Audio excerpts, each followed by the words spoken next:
नज्म जुगनू, शायर सिकंदर अली वजद।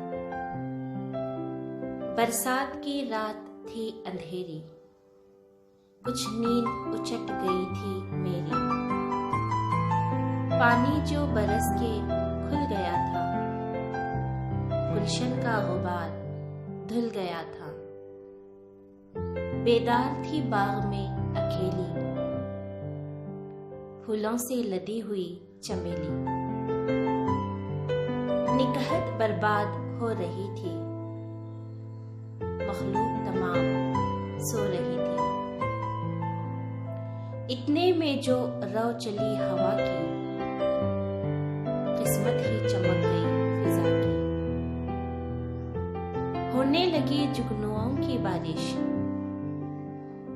फितरत के जमाल की तराविश।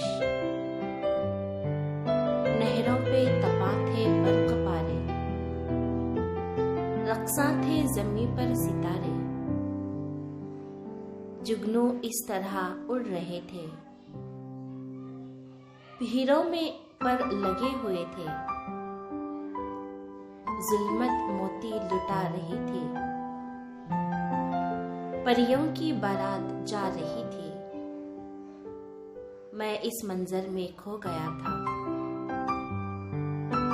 हर मुए तन आँख हो गया था।